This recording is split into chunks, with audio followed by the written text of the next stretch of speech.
పనులు చేస్తూ ఉన్నాడు. ఈ బైబిల్లో దేవునికి ఇష్టమైనవిను ఈ భూ ప్రపంచంలో మన జీవనోపాధి న్యాయముగా జరగాలి అని అంటే అనేకమైనటువంటి విధానాలు ఇందులో రాసున్నాయి. వాటిని మనం ఏమంటామంటే సూత్రాలు అని అంటాం. అర్థం కావాలంటే సామెతలు అని కూడా అంటాం. దేవునికి స్తోత్రం. మనం బ్రతుకు తెరువు కొరకు దేవుడు ఎన్నో విషయాలను మనకు తెలియజేస్తూ ఉంటారు. ఇప్పుడు ఫర్ ఎగ్జాంపుల్ లోకంలో ఒక సామెత ఉంది, చేతులు కాలిన తర్వాత చెప్పండి ఆకులు పట్టుకొని లాభము. కాళ్ళకు ముందు పట్టుకుని ఉంటే మంచిదే కదా, అంతా అయిపోయిన తర్వాత నువ్వు చేసిన ఒకటే చెయ్యిపోయినా. ఇది ఒక చిన్న సామెత అంతే. కానీ దీని అర్థాన్ని చాలా అర్థం చేసుకోవడానికి ప్రయత్నం చేయగలిగితే చాలా లోతైనటువంటి అనుభవము ఖచ్చితంగా అందులో ఉంటుంది. దేవునికి స్తోత్రం.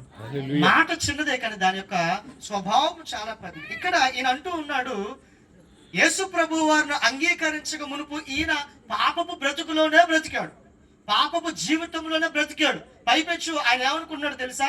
నేను బ్రతికినదే బ్రతుకు అనేవాడు. మీకు తెలుసా ఆయన జీవితం గురించి? మీకు తెలుసా? చెప్పండి. తెలుసా తెలియదు? కొంచెం గడి చెప్పండి. తెలుసు అని అంటే తెలుసు అని చెప్పండి, తెలియకపోతే తెలియదు అని చెప్పండి.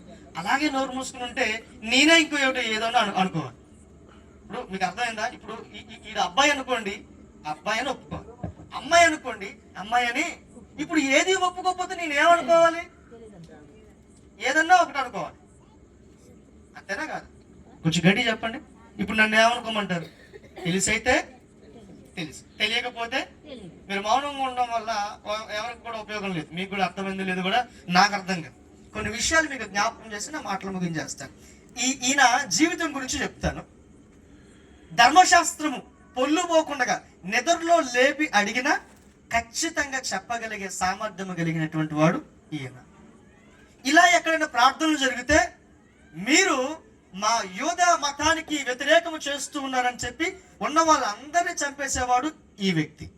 తెలుసా? ఈ విషయాలన్నీ తెలుసా మీకు? నేను రెఫరెన్స్ గురించి మిగతా వేటి గురించి మాట్లాడాను. ఇవి తెలుసు కదా మీకు? ఈ విషయాలు తెలుసా?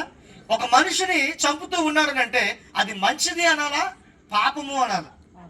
ఒక మనిషికి మంచి చేశాడు అనాలా, పాపము చేశాడు అని అనాలా?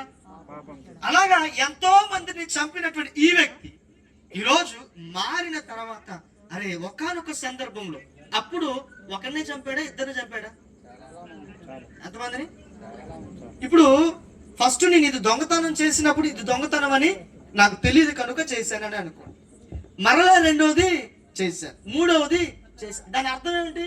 ఇది దొంగతనము, నేను ఇది చేసింది కరెక్ట్ అనుకొని ఉన్నాడు. ఎంతమందిని చంపుతూ ఉన్నా కూడా ఇది తప్పు అని ఎప్పుడు అనుకోలేదు. కానీ దేవుణ్ణి అంగీకరించిన తర్వాత, దేవుడు ఆయనతో మాట్లాడిన తర్వాత, నిజానిజాలు తెలుసుకున్న తర్వాత ఇప్పుడు తన నోటి నుండి వస్తా ఉంది ఏంటంటే నేను ఏమనంట? కొంచెం గడి చెప్పండి. ప్రధానమైనటువంటి పాపిని. ఇప్పుడు చాలా మంది గొడవలు పెట్టుకుంటారు, అరే నువ్వు ఎదవంటే నీకంటే పెద్ద ఎదవంటే అంటారు కదా, అంటారా లేదా? సహజంగా గొడవ అయ్యేటప్పుడు అంటారు కదా, నువ్వు గట్టిగా అరవగలితే నీకంటే గట్టిగా అరవగలను అంటారు కదా, అంటారా? ఏదో ఒకసారి అని చూడండి, అంటే అరవగలరా లేదా అని. దేవునికి స్తోత్రం, హల్లెలూయా. అంటే ఇందులో కొంతమంది స్వరాలు నాకు తెలుసు, ఇంకొంతమంది వినిపిస్తారేమో.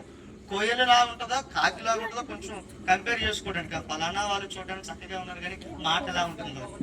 దేవునికి స్తోత్రం, హల్లెలూయా.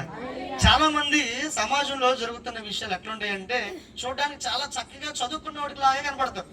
చక్కగా ఇన్షర్ట్ చేసుకుని షూస్ గీస్ అన్ని చేసుకుని బాగానే ఉంటారు. వాడిని ఒక్కసారి కదిపేయమంటే వాడి నోటి నుండి వచ్చే మాట, వాడు మొత్తం డ్రెస్ ఏదైతే ఉందో దాని విలువని తీసి అవతల పడేస్తుంది. ఎంత చక్కగా భక్తు పరువులాగా మనం నిలబడొచ్చు, చిన్న గొడవ అయితే ఆ లోపల నుంచి ఒరిజినాలిటీ అనేది బయటకు వస్తుంది. అంటే అలాంటి మనలో సహజం, మనుషులం కదా, సమర్థించుకుందాం. దేవునికి స్తోత్రం, హల్లెలూయా. ఆయన అంటున్నాడు తన జీవిత విధానం కొరకు దేవుణ్ణి అంగీకరించిన తర్వాత ఆయన అంటున్నాడు, ప్రధానమైనటువంటి పాపిని నేను. ఎవరెవరు ఏం చేశారు అన్న విషయాలు నాకు అనవసరం. ఆయన వ్యక్తిగత జీవిత విధానం ఒకవేళ ఆలోచన చేస్తే నేను పాపిని అంటున్నాడు, కానీ వేరెత్తి మీరు పాపులను మాత్రం అనట్ల. చెప్పండి, అక్కడ ఉన్న మాట ఏంటి? ప్రధానమైన దొంగవు నువ్వేరా, దొంగవు నువ్వేరా అని ఎవరిని చూపించను. దానికి ప్రధానమైన సూత్రధారిని నేనే, దానిని అనుభవించిన వాడును నేనే, దానిని అంగీకరించిన వాడును నేనే, దానిని రుచి చూసిన వాడును నేనే అని ఆయన్ని దేంట్లో కలుపుకుంటున్నాడు? పాపములో నేను చేశానని ఒప్పుకుంటున్నాడు, ఘనతలో నేనున్నానని ఒప్పుకోవట్లా. చెప్పండి, దేవునికి స్తోత్రం. హల్లెలూయా. మనకి చాలా మందికి ఉన్నటువంటి అలవాట్లు ఏమిటంటే, ఇంట్లో ఏదైనా ఫంక్షన్ కానీ ఏదైనా పెళ్లి కానీ జరుగుతుంది అనుకోండి, లేదా ఇక్కడ ఏదైనా చిన్న ఇల్లు ఏదైనా తగలబడుతుంది అనుకోండి, మొదటగా నీళ్లు జల్లుతాడు చూసారా, వాడు కావచ్చు. మొదటగా అక్కడ ఒక ప్రమాదం జరుగుతుందని చెప్పినోడు ఉంటాడు చూసారా, ఈడు ఈ ప్రమాదం చూసి ఆపడం, ఊరంతా చెప్పొస్తాడు, కానీ ఈడేం చేయడు. మీకు అర్థం అవుతుందా? నేనే చూశానంటాడు. మరి చూసినప్పుడు దానికి తగినది ఏదైనా చేయాలి కదా, ఆర్ప ప్రయత్నం చేయాలి కదా. ఇవేవి చేయకుండా ఊరంతా తిరిగి వచ్చి అక్కడ అది జరుగుతుంది, అక్కడ అది జరుగుతుంది, అక్కడ అది జరుగుతుంది అనే మాట. ఒకవేళ మొదటి బకెట్ వాడు చల్లాడనే అనుకో, ఈ మొదటి బకెట్ కాస్త ఇటు చచ్చిపోయేంత వరకు కూడా ఫలానా రోజు జరిగినప్పుడు మొదటి నేనే ఉన్నా అంటారు కదా. కానీ ఈయన జీవితంలో చూస్తే ఏదైనా ఘనతకు సంబంధించిన విషయాలు వస్తే ఆయన వెనక నిలబడి, పాపమునకు ఉన్నటువంటి సిచ్యువేషన్ ఏదైనా వస్తే నేనే మొదట పాపి. దేవునికి స్తోత్రం. ఒకవేళ మీకు అందరికి ఒక బెస్ట్ ఎగ్జాంపుల్ చూపించాల్సి వస్తే అది నేనే ఒప్పుకున్నాడు ఆయన. దేవునికి స్తోత్రం.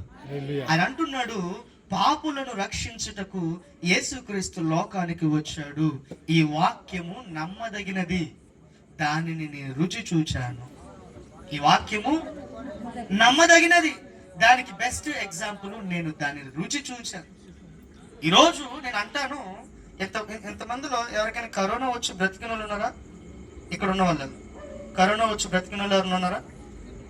అంటే నాకు వచ్చింది, నేను బ్రతికే ఉన్నా. అంటే వచ్చిన అందరూ పోయారని కాదు, బ్రతికారు, చాలా మంది బ్రతికారు, కొంతమంది పోయారు. ఇప్పుడు కరోనా టేస్ట్ ఎలా ఉందిరా అని అంటే నేను చెప్తాను, ఎలా ఉంది. అది వచ్చినప్పుడు పలానా సందర్భంలో కాళ్ళు చేతులు లాగేసి, మెడలు పట్టేసి, ముక్కులు పట్టేసి మాట్లాడడానికి ఇబ్బంది, కొన్ని విషయాలు నేను అనుభవించాను కాబట్టి. ఇప్పుడు మీరు అనుభవిస్తే ఖచ్చితంగా నేనున్నాను ఫస్ట్ అని అంటాం కదా, దృఢంగా నేను చూశాను అని అంటాం కదా. నువ్వు ఎంతమంది నన్ను తీసుకుని రా, నేను ఆ రోజు అక్కడే ఉన్నా అని అంటాం కదా. నిలదీసినట్టుగా మాట్లాడతావా లేదా?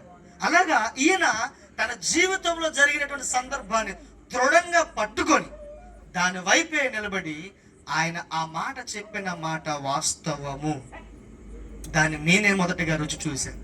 ఎవరో గురించినటువంటి విషయాలు నాకు అనవసరం, కానీ నేను ఆయన లోక పాపమును మోసుకొని పోయేటువంటి దేవుని గొర్రెపిల్ల. దేవునికి స్తోత్రం. పాపులను రక్షించడానికి ఆయన తన భుజం మీద వేసుకోవడానికి ఆయన భూలోకానికి వచ్చాడు, రక్షించడానికి వచ్చాడు. ఆ మాట మరి కొన్ని చోట్ల ఒకసారి వేరే వచనాలను ఒకసారి చూద్దాము.